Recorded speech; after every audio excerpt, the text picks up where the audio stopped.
नमस्कार साथियों। तो स्वागत है आपका अध्ययन विस्तार के एक और दमदार सेशन में।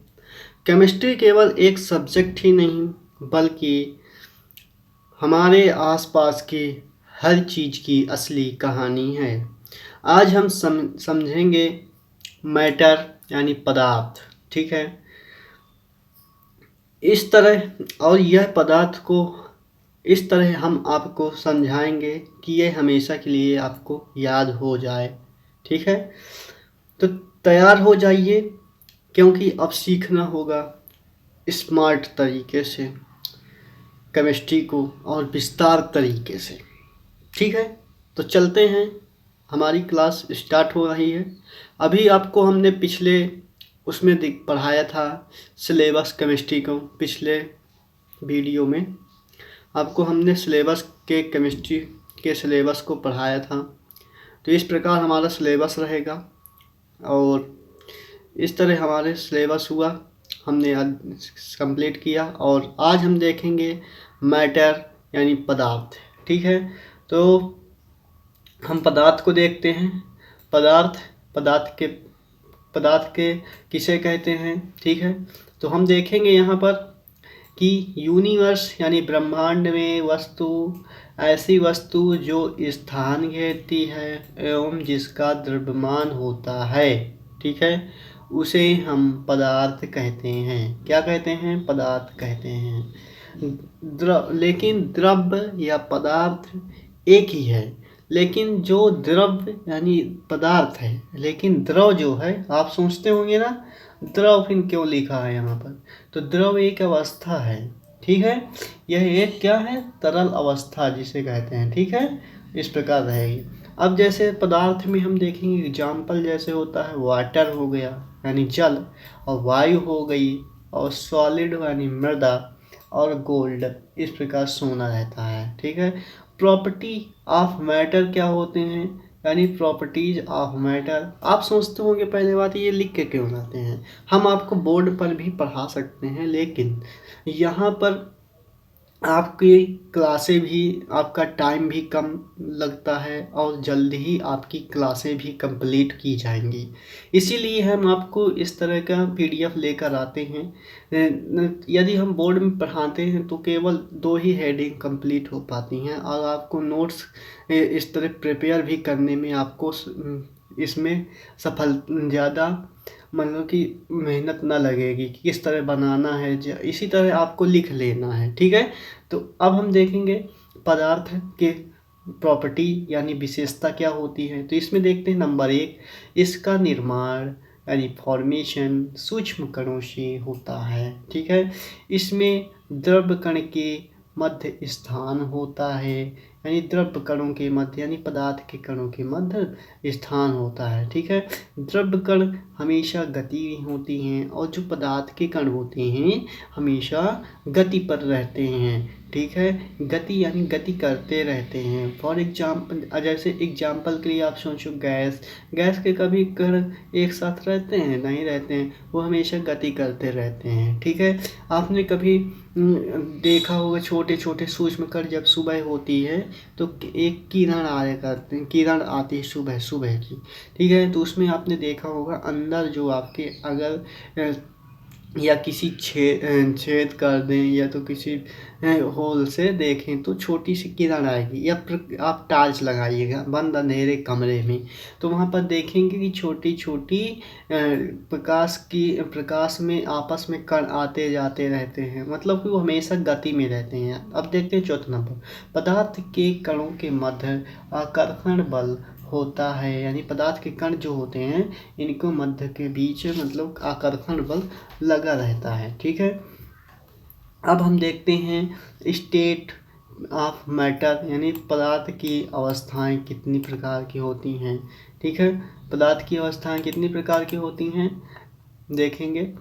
पदार्थ की अवस्था कितने प्रकार की होती हैं इसे पढ़ेंगे। पदार्थ की हम मूल रूप से हम देखते होंगे सदैव आपको 3 तरफ की दिखाई दी जाती हैं। 3 तरह यानी ठोस हो गया, एक ठोस, एक द्रव हो गया, एक गैस हो गया। ठीक है, अब इसमें टोटल कुल ज्ञात अभी तक जो अभी तक यानी प्रेजेंट टाइम तक पदार्थ की अवस्थाएं हमने 5 प्रकार की पाई हैं, जिसमें हम देखते हैं ठोस, ठीक है, यानी ठोस कौन सी होती है, जैसे एक हो गई ठोस अवस्था, दूसरा हो गया द्रव अवस्था, तीसरा हो गया गैस अवस्था, चौथा हो गया प्लाज्मा अवस्था और पांचवी हो गई बोस-आइंस्टीन अवस्था। अब देखो ये छोटे छोटे आपको चित्र दिख रहे होंगे, जैसे ठोस में हमने देख रहा है, ठीक है, देख रहे हैं, ठीक, ठोस में इसमें आपको छोटा छोटा चित्र दिख रहा होगा, ये ठोस में क्या होता है, ये छोटे छोटे कण आपको दिख रहे हैं, द्रव में किस तरह है और गैस में किस तरह है, ठीक है। तो इसमें आपको देखते होंगे, हम यहाँ पर कलर चेंज कर लेते हैं, यहाँ पर आपको दिखाई दे रहा होगा कि यहाँ पर जो ठोस, ये देखो ये ठोस के कितने किस तरह के कण हैं, आपस में मिले हुए हैं, ठीक है, मिले हैं ना, छोटे छोटे चिपके हुए हैं, और द्रव के थोड़ा दूर दूर हैं, ये क्यों है, और गैस के तो बहुत दूर हैं, ये कैसे है, ठीक है। तो आपको हम बताएंगे एक एक करके कि ठोस जो होते हैं, जब से आपने ईंट को देखा होगा, लकड़ी का देखा होगा, इसमें आपस में देखते होंगे ना कितना मजबूत रहता है, ठीक है ना, और इसको आपस में अलग नहीं कर सकते, तोड़ नहीं सकते हैं लकड़ी को। इसी तरह द्रव में देखते हैं जल को आपने देखा होगा, उसको एक से दूसरे में भर सकते हैं तो उसका आकार ले लेता है, लेकिन आप ठोस को कभी इस तरह भर सकते हैं कि उसका आकार ले ले, किसी बर्तन का आकार ले ले, नहीं ले सकता ना। इसी प्रकार गैस होता है, गैस को जिसमें रख दो उसमें फैल जाती है, इसीलिए इसके कण हमेशा क्या होते हैं, गति में होते हैं, ठीक है। अब देखते हैं, अब जैसे हो गया, अब हम देख रहे हैं, अब देखेंगे, अब आपको, अब देखो इसमें मैटर यानी पदार्थ मूल अवस्थाओं में अंतर दिखाएंगे, ठोस में क्या अंतर होता है, द्रव में क्या अंतर हो रहा है और गैस में क्या अंतर होता है, ठीक है। तो इस प्रकार हम आ जाएंगे, तो उसमें हम देखेंगे ठोस का क्या होता है, नंबर 1 देखेंगे, इसका शेप और आयतन यानी वॉल्यूम हमेशा सेम होता है, इसमें कोई भी चेंजेस नहीं होते हैं, ठीक है, इसमें किसी भी प्रकार का बदलाव नहीं होता है। और आप देखते होंगे द्रव का आकार नहीं होता, लेकिन आयतन इसका निश्चित होता है। अब देखो आयतन किस प्रकार निश्चित होगा, द्रव का कोई आकार नहीं होता। यदि आप मान लें कि कोई जल है, जल ले लें और उसको एक लोटे में रखें और दोबारा उसे जल को पानी में गिलास में डाल देते हैं, तो वो गिलास का रूप ले लेता है, इस प्रकार उसका आकार नहीं होता, लेकिन आयतन उसका फिक्स होता है। यानी आयतन यदि 1 लीटर लिए हैं आप जल को, तो वह 1 ही लीटर रहेगा, वो 2 लीटर नहीं हो जाएगा, ठीक है। इस प्रकार ये आयतन, ये गैस को देखिए, इसका आकार एवं आयतन दोनों अनिश्चित होते हैं। अब आयतन और आकार किस प्रकार निश्चित होते हैं गैस में, आपने देखा होगा कि गैस को अब यदि आप खुली हवा में छोड़ देते हैं, ठीक है, तो उसका आकार बदल जाता है, ठीक है, और यदि सिलेंडर में रख देते हैं तो उसका आकार बदल जाता है, लेकिन आयतन फिक्स होता है। ये ऐसा मानना नहीं है कि आयतन फिक्स होता है, ठीक है। आयतन क्योंकि यदि आप गैस को वायुमंडल में छोड़ते हैं तो वह वायुमंडल में फैल जाती है, क्या आप फिर उतनी गैस पकड़ सकते हैं, नहीं पकड़ सकते हैं, ठीक है, इसलिए आप उसका आयतन नहीं निश्चित होता। अब जैसे, अब दूसरा नंबर, इसके अणुओं के मध्य यानी ठोस के मध्य अंतर आणविक बल ज़्यादा होता है, कहने का मतलब, इसके मतलब जैसे अंतर आणविक बल, आपने यहाँ पर चित्र देख रहे होंगे, ये यहाँ पर आपने चित्र देख रहे होंगे कि इसके छोटे छोटे कण कितने आपस में चिपके हुए हैं, ठीक है, यही अंतराण्विक बल है। अंतराण्विक बल यानी अंदर लगने वाला बल, अंदर लगा हुआ बल उसे कहते हैं, ठीक है। जैसे लोहा आपने देखा होगा कितना मजबूत रहता है, ठीक है, उसमें कितने छोटे यानी कि उसमें कम लगा रहता है, बल ज़्यादा रहता है, इसीलिए वो मजबूत ज़्यादा रहता है। अब जैसे द्रव हो गया, द्रव में ठोस से कम इंटरमॉलिक्यूलर फोर्स होता है, यानी अंतराण्विक बल ठोस से कम होता है लेकिन होता है। जैसे यहाँ पर आप देख रहे हैं वो चित्र कि कितने छोटे छोटे आप यहाँ पर देख रहे होंगे कि कितने छोटे छोटे अणु हैं और थोड़ा दूर दूर हैं, चिपके नहीं हैं, ठीक है। तो इस प्रकार इसमें कम लगता है, इसी कारण इसका आकार निश्चित नहीं होता, लेकिन आयतन निश्चित होता है। जैसे एग्जाम्पल किया, जल हो गया, जल का रासायनिक सूत्र H2O होता है। अब इस प्रकार हम देखते हैं गैस में क्या होता है कि इसमें सबसे कम अंतराणुक बल होते हैं।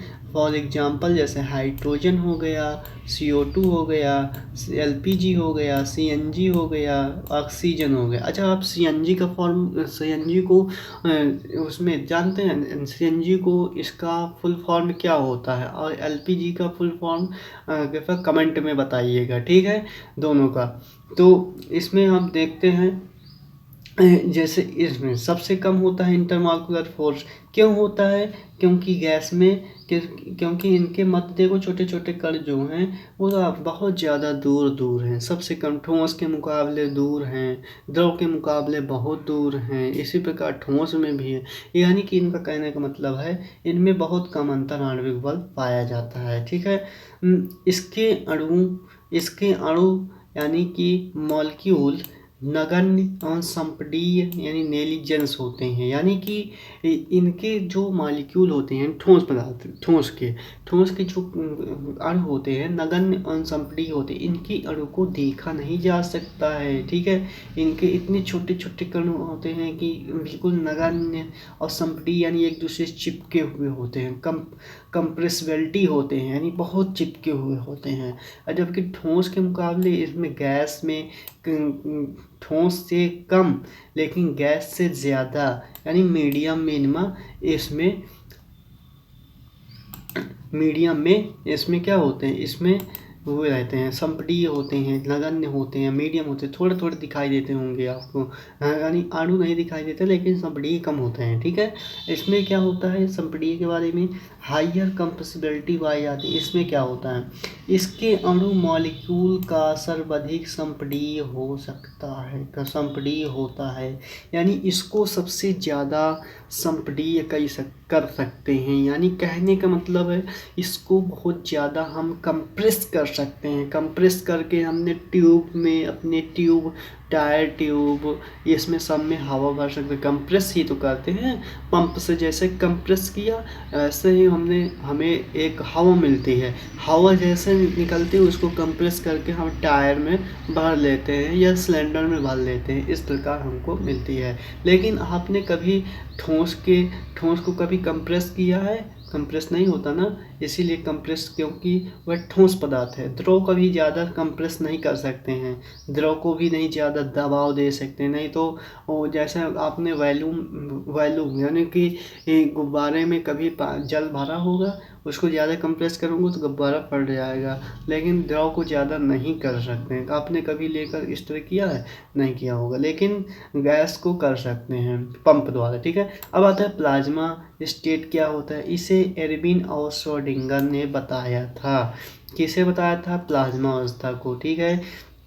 यह पदार्थ की चौथी अवस्था है और यह एकमात्र ऐसी अवस्था है जो विद्युत की सुचालक है। यानी कहने का मतलब आप ना तो ठोस में, ना तो द्रव में, ना गैस में इसमें विद्युत नहीं कर सकते, लेकिन इसमें विद्युत की यह सुचालक है, ठीक है।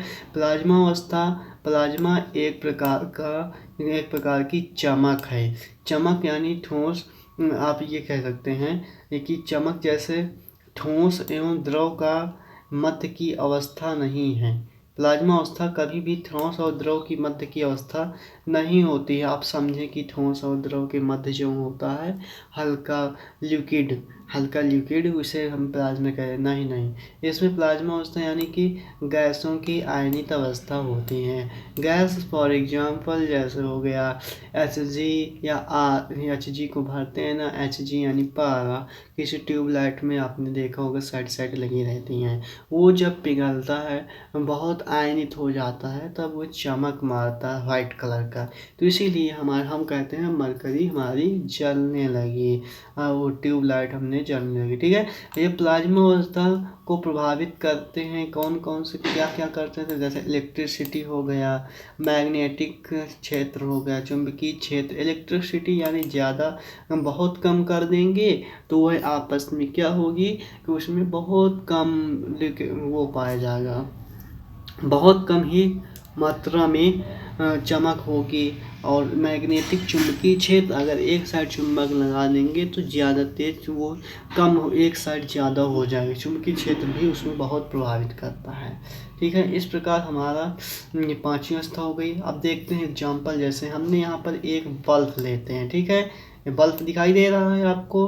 अब यहाँ से हमने दो तारें लगाई हैं, यहाँ से रुकिए थोड़ा, यहाँ से हमने दो तारे ली हैं, मतलब कि दो तारे ये आ रही हैं। ठीक है, ये दो तारे यहाँ से आ रही हैं, इलेक्ट्रिक प्रवाहित कर रही हैं। और यहाँ पर क्या लिया है, यहाँ पर ये हमारा यहाँ पर क्या है, नियॉन बल्ब है, नियॉन बल्ब इस, और यहाँ पर क्या लगा है, इलेक्ट्रोड लगा है, प्रतिरोध लगा देते हैं। ठीक है, इसमें नियॉन बल्ब यानी नियॉन गैस होती है। ठीक है, नियॉन गैस को भर दिए हैं, ये प्रकाश यहाँ से इस तरह छोटा छोटा टुकड़ों में इस तरह ये दिखाई दे रहे हैं, इसमें हमें प्रकाश प्रवाहित किया जाएगा। ठीक है, मिलेगा। नियॉन गैस होता है, यह एक आयनाइज्ड हो जाती है। जैसे ही इसमें इलेक्ट्रिसिटी आती है तो नियॉन गैस आयनाइज्ड हो जाती है, यानी आयनीकृत हो जाती है, प्लाज्मा अवस्था में आ जाती है, जिससे बल्ब में क्या होता है, उसमें लाइट उत्पन्न हो जाती है। ठीक है, अब आते हैं जैसे नियॉन बल्ब हो गया एग्जाम्पल की, ये ट्यूब उसमें प्लाज्मा अवस्था की एग्जाम्पल। ठीक है, फ्लोरोसेंट ट्यूब हो गई। अब सामान्य बल्ब हम जो ये पीला जो रहता है, पीला कलर का ठीक है, इसे देखेंगे। ये सामान्य बल्ब किस तरह का होता है, इस प्रकार रहता है, और यह फिलामेंट का तंतु लगा देते हैं, इसे फिलामेंट। यह टंगस्टन का बना होता है फिलामेंट। ठीक है, और इसका गलनांक जो होता है, मेल्टिंग पॉइंट बहुत उच्च होता है, यानी कब ज़्यादा तेज़ में पिघलता है, टंगस्टन का 3000 से 3500 डिग्री में पिघलने लगता है। यानी कि हमें टंगस्टन जो लगा होता है, ये मतलब बहुत तेज़ पिघलता है, मुझे चमक मारता है। ठीक है, क्यों, और फिर इसमें बल्ब का टेम्परेचर 2000 से 2500 डिग्री तक होता है। अब आप सोच रहे होंगे टंगस्टन तो 3000 से 3500 हो जाता है, लेकिन ये बल्ब का टेम्परेचर 2000 से 2500 डिग्री कैसे रहता होगा। तो देखो इसमें क्या किया जाता है, इसके लिए नाइट्रोजन गैस भरी जाती है। क्या भरी जाती है, नाइट्रोजन गैस। यह एक अभिक्रियाशील होती है। यह नाइट्रोजन गैस कौन सी है, नाइट्रोजन गैस अभिक्रियाशील। नाइट्रोजन गैस तापमान को कम करती है, यानी कि जैसे टंगस्टन जो 3500 डिग्री में पिघलता है तो कांच फूट जाना चाहिए, क्यों नहीं फूटता, क्योंकि इसमें नाइट्रोजन गैस भर दिया जाता है ताकि हमारा बल्ब का टेम्परेचर कम हो सके और हमें प्रोटेक्टर जैसे, मतलब कि ज़्यादा टेम्परेचर ना रहे, जिससे बल्ब की कांच न फूटे। ठीक है, फिलामेंट को घुमाकर रखा जाता है क्योंकि इसके कारण ही रेजिस्टेंस बढ़ता है, जिससे लाइट उत्पन्न होती है। जितना ज़्यादा रेजिस्टेंस बढ़ेगा उतना ज़्यादा ही लाइट उत्पन्न होगी, इसीलिए टंगस्टन को कुछ इस प्रकार यहाँ पर हम घुमा कर रख देते हैं। ठीक है, अब इसमें आप देखते होंगे ट्यूबलाइट। ट्यूबलाइट क्या होती है, जो आप नवरात्रि में या कहीं शादी फंक्शन में देखे होंगे, लंबी लंबी लाइटें लगी रहती हैं, तो उसमें सफ़ेद जो मरकरी जैसे निकलता है। ठीक है, तो इसमें जैसे साइड में यहाँ पर आर्गन गैस बीच में भरी जाती है और साइड मरकरी रहती है यहाँ से। ठीक है, ये मरकरी की वाष्प रहती है, इस प्रकार मरकरी भर दी जाती है, जिसमें मरकरी जैसे इसमें फैल जाती है सभी जगह और आर्गन गैस इसमें आ जाती है। आर्गन गैस जैसे आती है और मरकरी आपस में मिलकर लाइट उत्पन्न कर देती हैं। जैसे ही इसमें लाइट प्रवाहित करते हैं तो इसमें चमक आती है, आयनीकृत हो जाती हैं। ठीक है, अब आता है BEC यानी बोस-आइंस्टीन कंडेंसेट। क्या कहते हैं, बोस-आइंस्टीन कंडेंसेट। आप हमारे साथ कहिए, बोस-आइंस्टीन कंडेंसेट पदार्थ की कौन सी अवस्था? पांचवी अवस्था, फिफ्थ स्टेट ऑफ मैटर। यह पदार्थ की पांचवी अवस्था है। बोस यानी क्या है? बोस से मतलब सत्येंद्र नाथ बोस, ठीक है। कहाँ के थे? भारत के थे, ठीक है। फिर आइंस्टीन, आइंस्टीन का मतलब अल्बर्ट आइंस्टीन। कंडेंसेट यानी ठंडा करना, कंडेंसेट यानी ठंडा करना। किसी भी इसमें डेफिनेशन है, किसी भी पदार्थ को गर्म करने की कोई सीमा नहीं फिक्स है, ठीक है। लेकिन ठंडा करने की सीमा फिक्स है। कितनी है? 273.15। कितनी है? 273.15 डिग्री या 0 केल्विन, या 0 केल्विन है।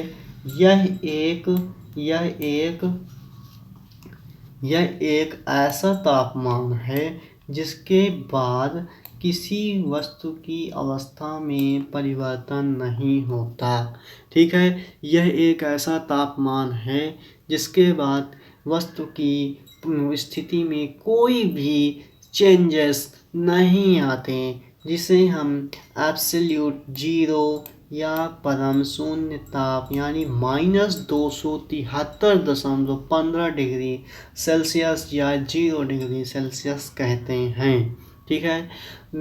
इसको आपके पेपर में कुछ इसी प्रकार आएगा कि परम शून्य तापमान कितना होता है, तो ऑप्शन दे देते हैं। 273 -273.15 डिग्री, -274.16 डिग्री, या केल्विन ही दे सकते हैं। तो आपको टिक मानना है केवल -273.15 डिग्री, या जब केल्विन में दिया हो तो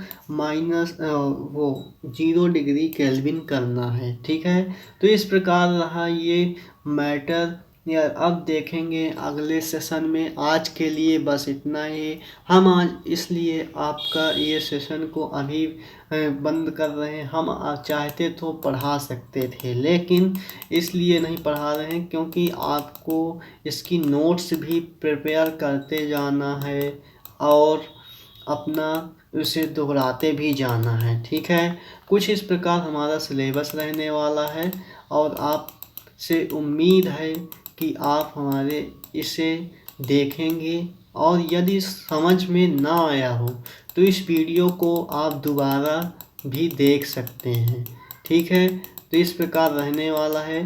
तो आपसे यह तो दोस्तों, आज के इस वीडियो में हमने समझा पदार्थ और पदार्थ की अवस्थाएं। उम्मीद है कि आपको यह लेक्चर पसंद आया होगा और अब यह कॉन्सेप्ट आपके लिए बिल्कुल आसान हो गया होगा। अगर वीडियो अच्छा लगा हो तो वीडियो को करें लाइक और शेयर ज़रूर करें, और ऐसे ही दमदार केमिस्ट्री लेक्चर के लिए चैनल अध्ययन विस्तार को सब्सक्राइब करना ना भूलें।